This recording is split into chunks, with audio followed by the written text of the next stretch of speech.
600 years after Christ died, when Europe was sunk in the Dark Ages and everywhere the old civilizations were falling, Muhammad was born in Mecca, in Arabia. Mecca was then a rich trading city ruled by its merchants, whose wealth was multiplied by a unique privilege. They housed the gods. Every year, at the time of the Great Fair, the desert priests brought their idols and the images of their gods into the custody of the Kaaba.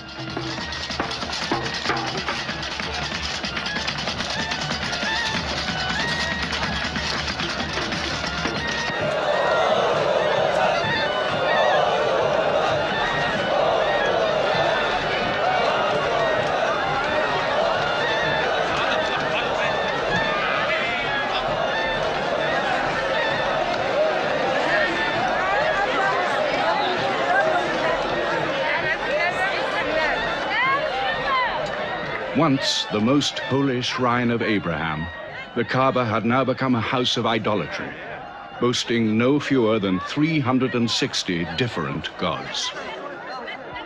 Mecca, in 610 AD.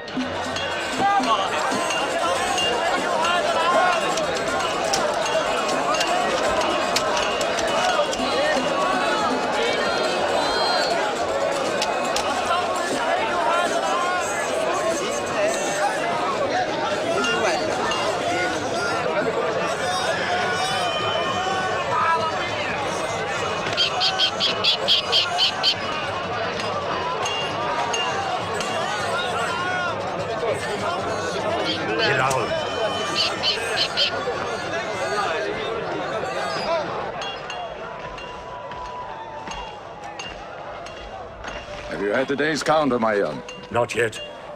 But this year the gods are gold. And when you put the gods and prophet together, you sit very pretty between, And more gods to place in the Kaaba.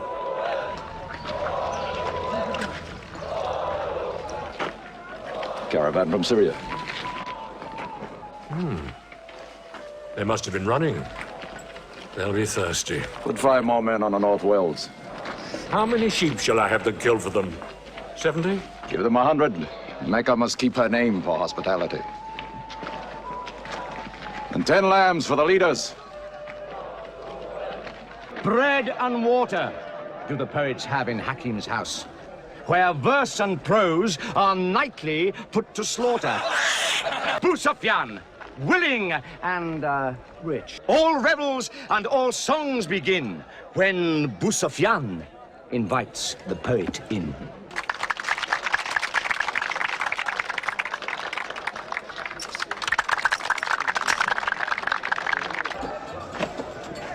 From the silkworms of China, my lady.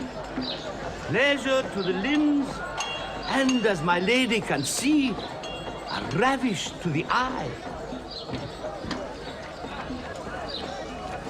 Yes, 7 links. 20 dinar. Abu Sufyan's wife. 15.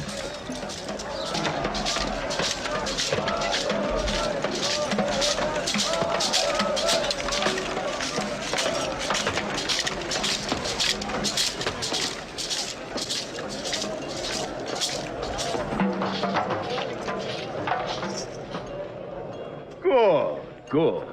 The gods of the Kaaba have their needs, their upkeeps.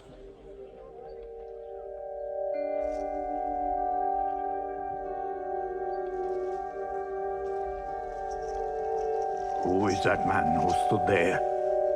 Who looked into my soul? Carry me away from here.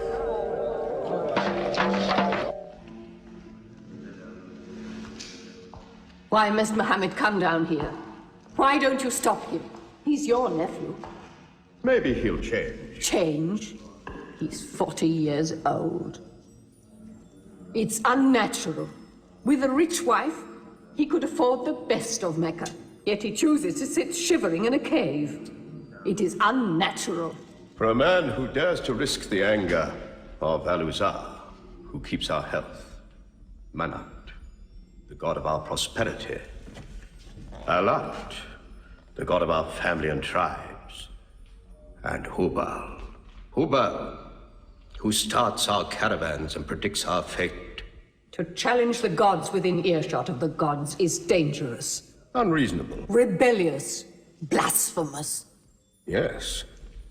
I'm afraid Muhammad will harm himself.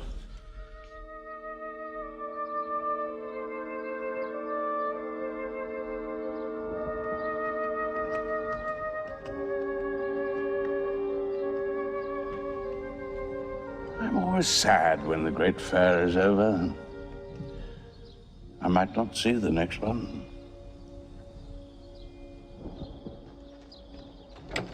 Abu Talib! Abu Talib! Catch your breath, Zaid. Has Mohammed come down from Mount Hira yet? He's been up there 3 days. No? No, we haven't seen him. Khadija hoped he might have come to you on his way home. Then he's still up there. 3 days. I'm afraid for him on the mountain, because I don't know what it means. Men see the world too well from a mountain.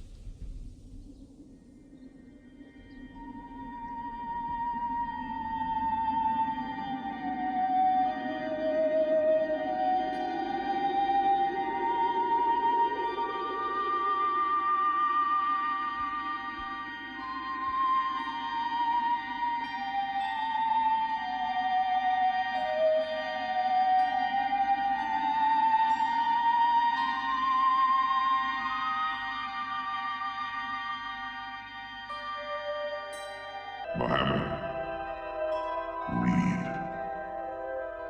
In the name of thy Lord, who created man from a sensitive drop of blood, who teaches man what he knows not. Read.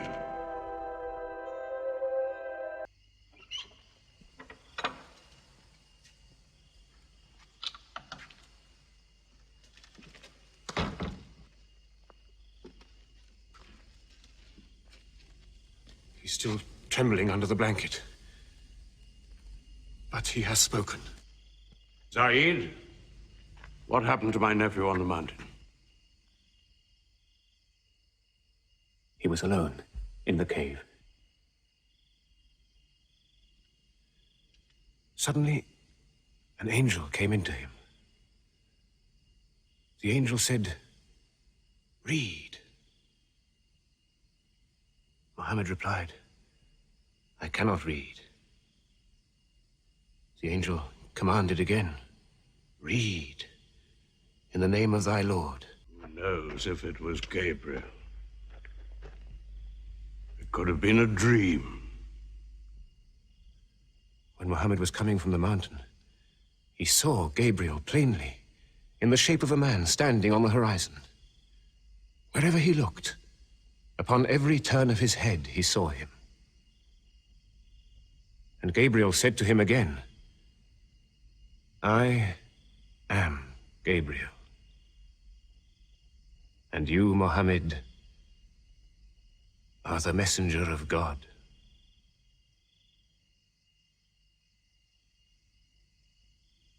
Who has he told about this? His wife, and Ali, and his friend Abu Bakr. And you? I am his adopted son. Be careful to whom you talk.